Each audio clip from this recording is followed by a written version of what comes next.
NASA urine recycler, test 1, sample 1. It's the first water we've got out of the machine. This will allow astronauts to recycle their urine and sweat into beautiful, clean, clear drinking water. First sample, transparency, subpar.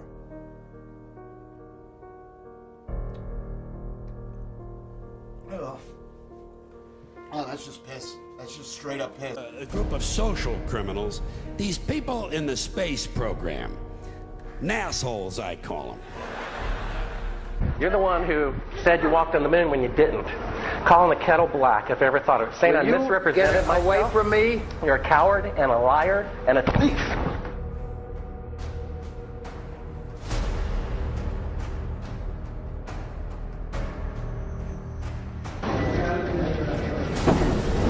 You want me to knock you in the head?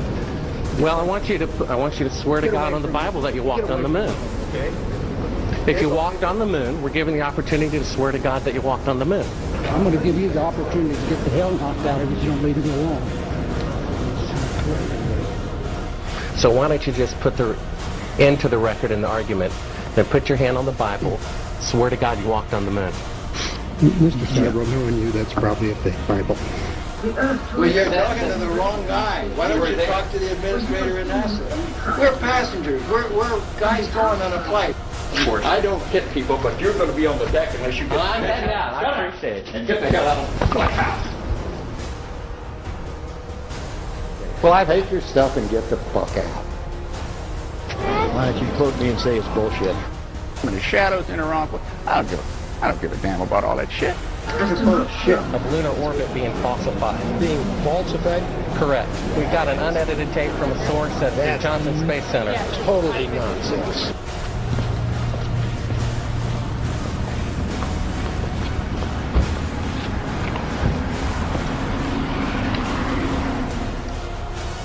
Mr. Seibel, you do not deserve answers. If you show this publicly, you're open for a lawsuit. Okay?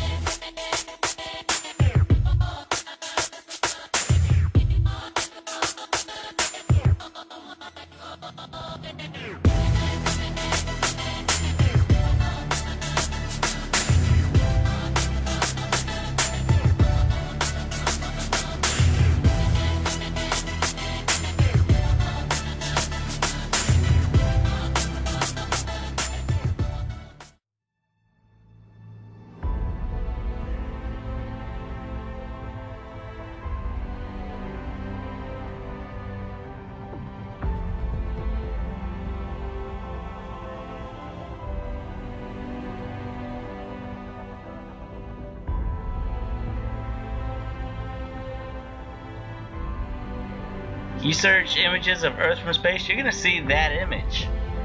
I mean, why would you have fake images and computer animated images of Earth when you can have the real thing? So basically, when you search Earth from space, you should see all real images of Earth from space. Like, everybody thinks NASA does science, so why wouldn't you see that?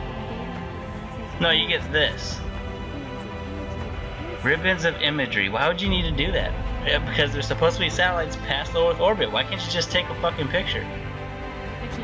Okay, that's supposed to be real. That's Apollo 17's image of Earth, and they use it all the time, and nobody ever thinks about it. You're shown this. This picture is in every single science book.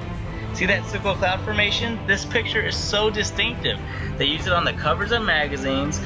They still use it today. I saw it must be 3 weeks ago now, but I clicked on an article because it had this fucking image in it. They still use this picture to represent Earth. Photo painting.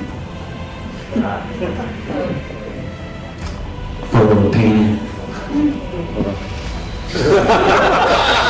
Photo painting. Photo painting. Photo painting. How the fuck would you know?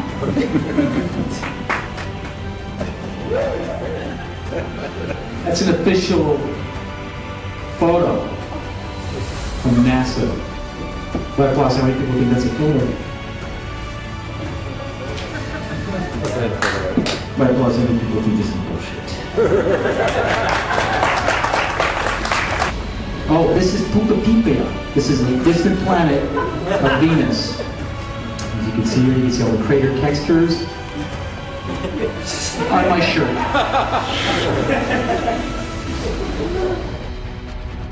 Yeah, all of those are supposed to be real. They're from Apollo 17. So basically, when you search images of Earth from space and you want to see a real picture, you're going to see that, and you're going to see other pictures from Apollo. How long ago were the Apollo missions? And then you go to recent shit, like, what's it called? The Blue Marble 2012? It's a fucking composite. It's not a real picture. And they admit it. They tell you it's a composite. Simmons' job is... It's primarily taking data and making pictures out of it. That's what this is. A composite of data sets from several different instruments translated into a picture. So she said composite. Now, when you search images of Earth from space, even though everybody thinks NASA does science, they're on the cutting edge of science, they're exploring the solar system. When you search images of Earth from space, you should see real pictures of Earth from space. And you're not going to see that. You're going to see composite after composite. You could go to the Blue Marble series. You're going to see composite after composite. And they can't even make you at least 100 images of Earth from space. They don't even bother making 50 or 20. They don't care. They don't have to show you other images of the Earth. They just don't have to do it because nobody questions it. There it is. This picture is in every single science book.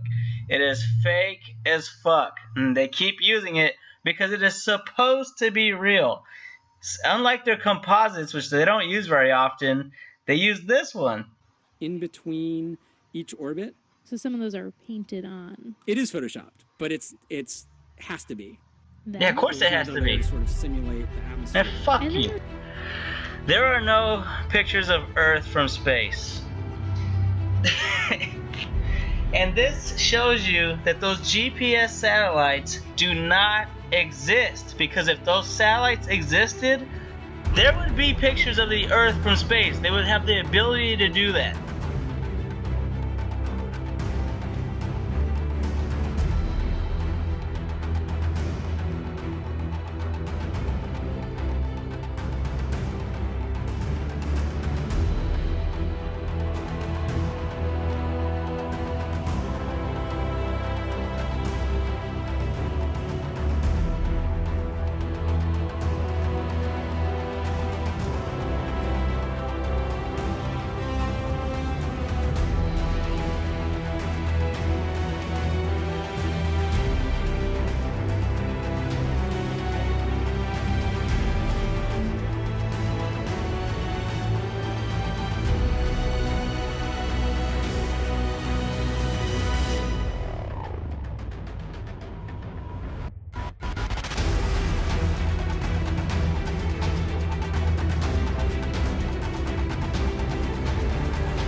It's a Chinese spacewalk. A bubble rises in the pool. It's complete fraud. Here the helmet gets hit on the International Space Station and a bubble rises into the pool.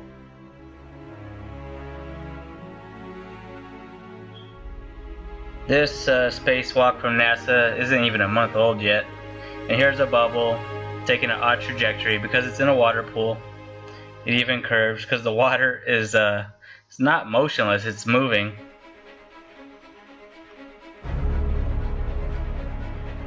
And here on the International Space Station, they once even got caught with a scuba tank in space. It's ridiculous that they get away with this shit. What's even more ridiculous about them filming spacewalks in a water pool, and spacewalks are impossible, is that the women for the hoax perm their hair. Here she's in front of a blue screen, and the background is not moving. The cable is completely still. And in real life, there would be airflow in the space station. The space station would be making adjustments that would not stay fixated. It's just a screenshot. And they just put it in the background. It's blue screen. And her hair is permed for this ridiculous hoax. This is a video that I made about the absurdity with their hairdos. They perm their hair. It's ridiculous. Their hair stays fixated. The public doesn't notice that their hair is permed. And yeah, the women are completely ridiculous on the space station. In 0G, hair is moving through air. It behaves like hair moving through air. It does not stay fixated into position. And yet, when you watch them on the International Space Station and you look at their hair, it always stays in a particular position relative to their head, and it doesn't flop around naturally like it's supposed to.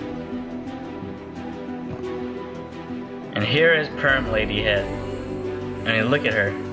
She looks like Medusa. She looks like she has fixated snakes coming out of her head. It's permed like that. Here and be pretty relaxed. Everybody has a hand. Here's another idiot. Her hair is completely fixated. It's a perm. It always springs back into that particular position. It's ludicrous. And look at this idiot. She must be a Freemason or something. Because sometimes that's who they get to do these hoaxes. They're sworn to secrecy, and they're fucking pieces of shit.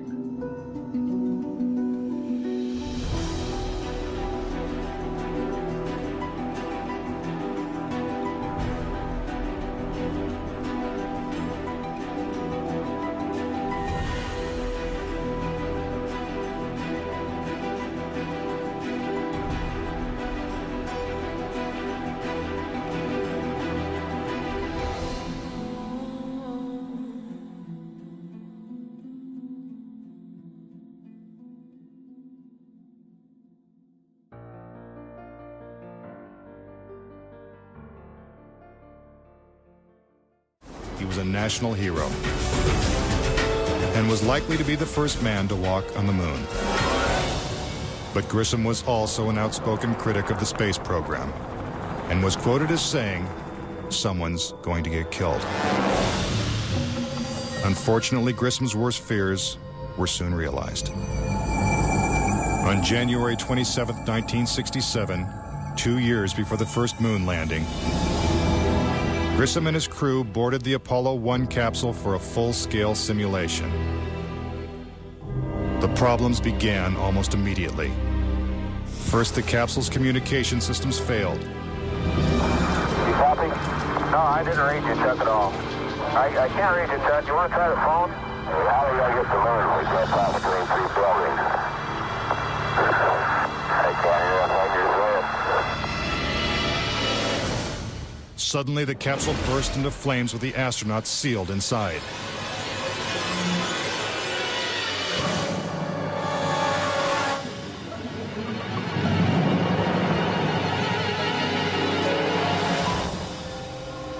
Tragically, Gus Grissom, Ed White, and Roger Chaffee lost their lives before ever leaving the launch pad.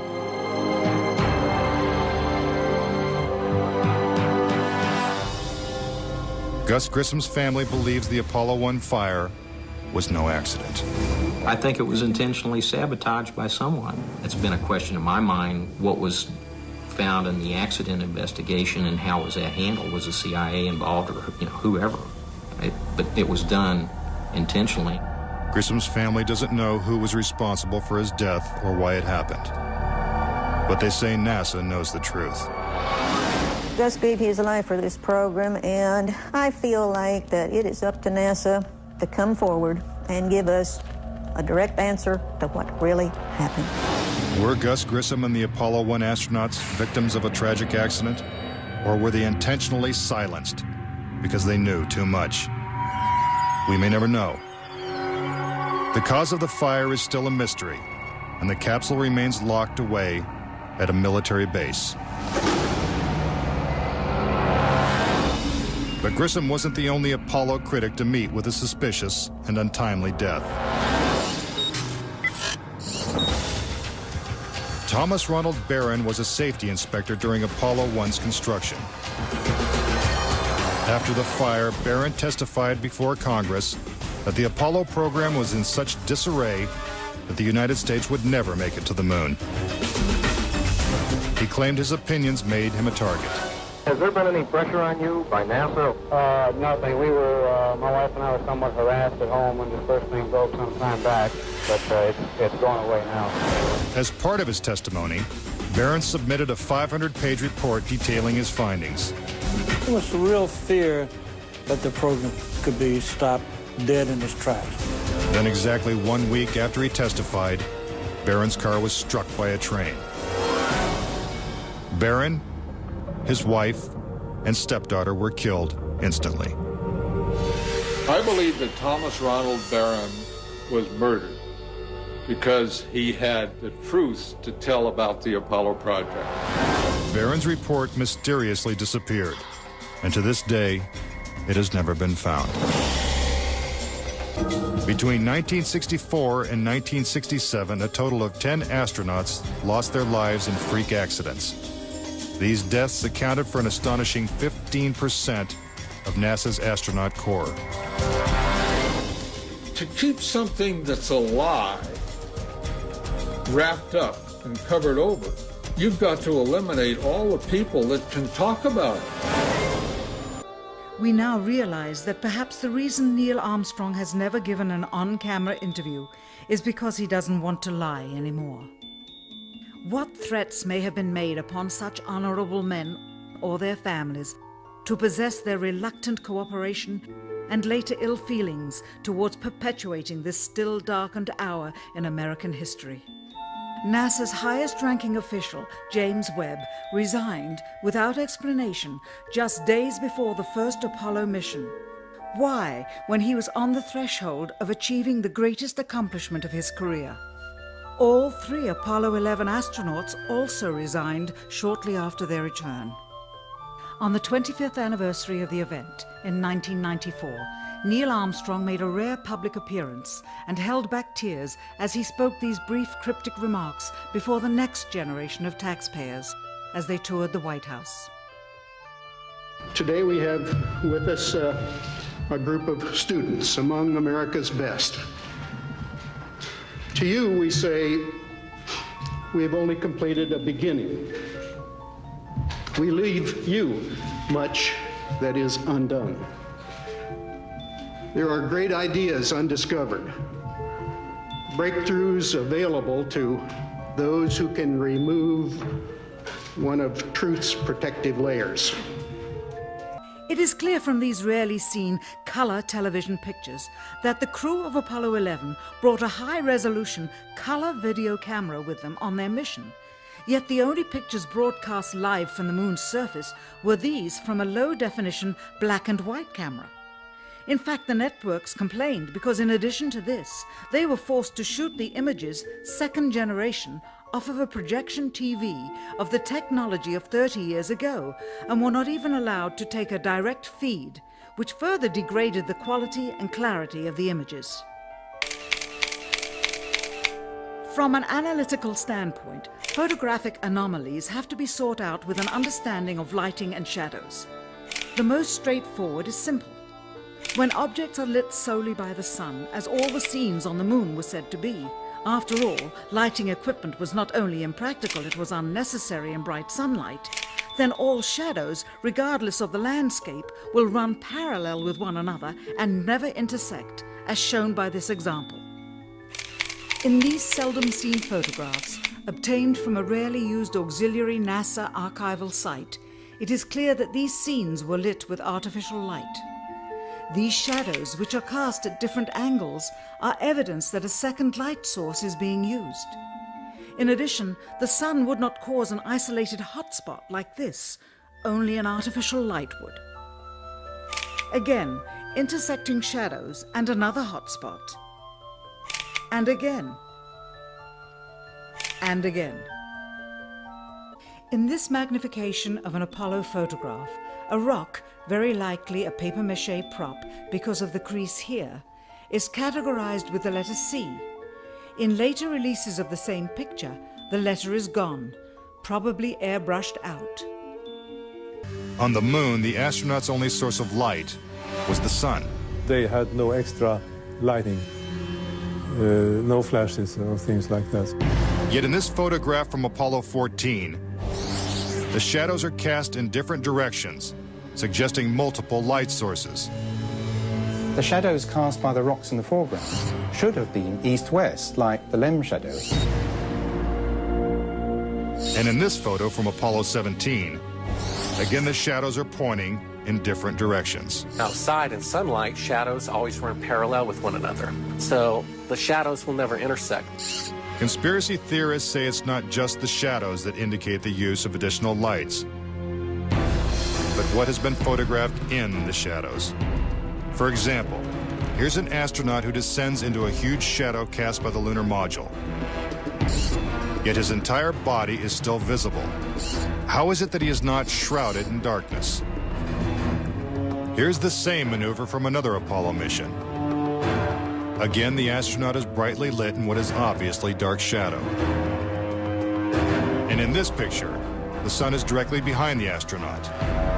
His figure should be a silhouette. Yet even the smallest characteristics of his suit are recognizable. It seems like he's standing in the spotlight. And I can't explain that. That escapes me. Why? And finally, in this picture with the sun behind the lunar module, the front of the craft is clearly visible. The words United States are crisp and clear. How could these backlit pictures be so detailed? It's because there's more than one light source, which means they're not on the moon. It has been estimated that as many as 20% of Americans believe we never went to the moon. Is it really possible that NASA deceived the world? According to a former astronaut, it's entirely possible. Regarding the Apollo mission, I can't say 100% for sure whether these men walked on the moon. Bill Casing was an analyst and engineer at Rocketdyne, the company that designed the Apollo rockets. There were many problems that evolved during the 60s that led people to believe that we're never going to make it to the moon.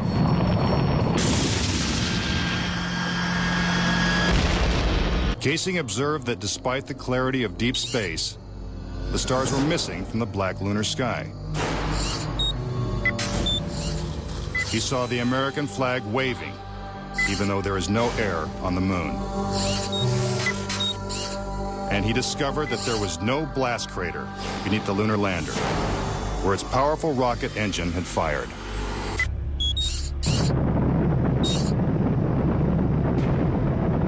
The noise level of a rocket engine is up into the 140, 150 decibel range. In other words, enormously loud. How would it be possible to hear astronauts' voices against the background of a running rocket engine? Picking up some dust. 30 feet, 2.5 down. Straight shadow. 4 forward, drift into the right a little. Contact light. Okay, engine stop. Is this evidence that the footage is actually fake? A sequence shot in a controlled environment here on Earth? Just months before this historic landing, a prototype LEM was flight tested at Ellington Air Force Base. While NASA cameras record the test flight, Neil Armstrong struggles to control the unwieldy craft. Then, at approximately 300 feet, the lander flies wildly out of control. At the last second, Armstrong ejects.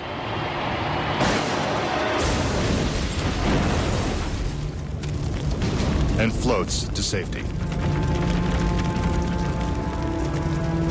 If the lander was so unstable and difficult to fly in the controlled environment of Earth, then how could the LEM land 6 times flawlessly in the alien environment of the moon? The LEM had a single engine mounted dead center, and then they had little push jets, thruster jets, a couple of them up on top. This was supposed to control their attitude as they came down. Well, I'll tell you a secret. The instant you moved your tail in that cabin an inch, you would change the load pattern, it would begin to tilt, and it would start that thing spinning.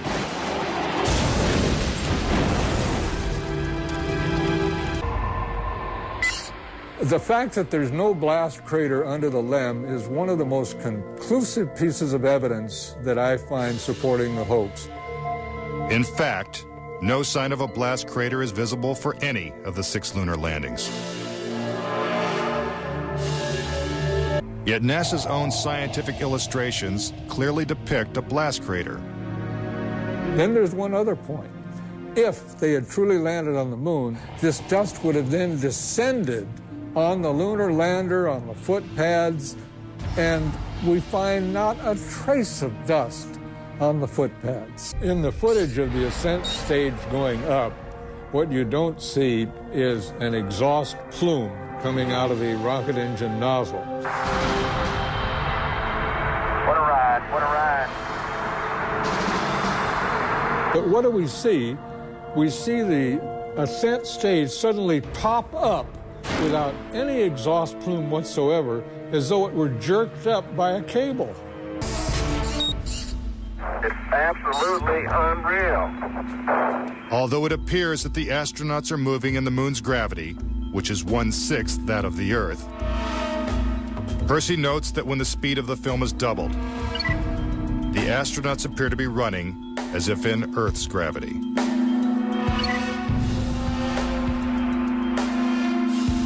Also, when the footage of the lunar rover is doubled in speed, it looks as if it's driving here on Earth.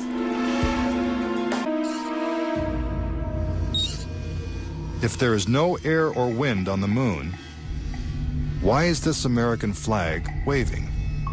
The fact that the flag flaps on the moon where there's no atmosphere means that there must have been a little blast of wind out in Area 51 where they shot this. These 2 photos seem to have the same mountain backdrop, yet the lunar module is only present in one of them. Seemingly impossible, since the LEM never moved and its base remained even after the mission. What a ride, what a ride. Some suggest the same artificial backdrop was used when shooting 2 entirely separate pictures. Background discrepancies are also apparent in the lunar video. The best evidence are some pictorial anomalies in the photographic record of the trip to the moon. There is one for Apollo 16 where the same shot, the same hill, appears in 2 different days. This tape was shot on what was reported to be the first of Apollo 16's lunar excursions. But it couldn't pick a better spot. And this video was from the next day at a different location. That is the most beautiful sight. NASA claims the second location was 2.5 miles away. But when one video is superimposed over the other, the locations appear identical. For reference, crosshairs were permanently etched into the lunar cameras, so they would have to appear on top of every image. But in this photo, a crosshair is behind a part of the lunar rover. This situation is impossible and has to be the result of technical manipulation and doctoring of the image. And in this photo from Apollo 11, the equipment in the foreground is covering the crosshair, not behind it. And in another from Apollo 12, the American flag is covering one crosshair, and the astronaut is covering the other.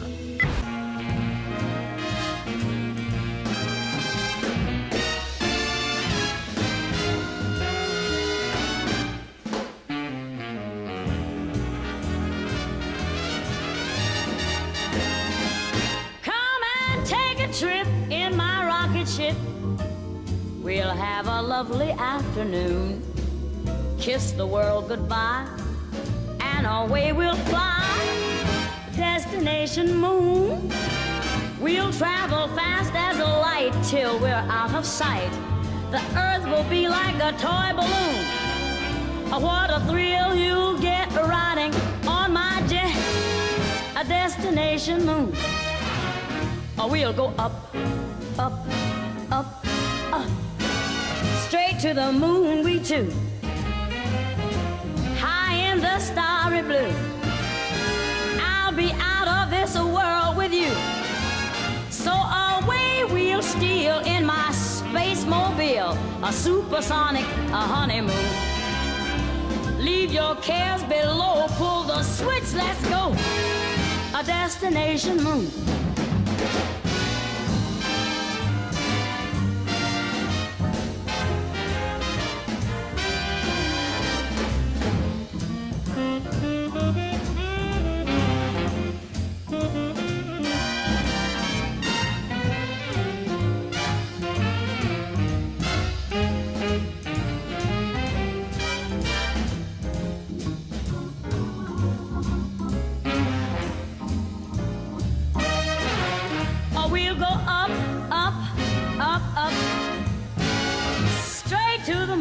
Too.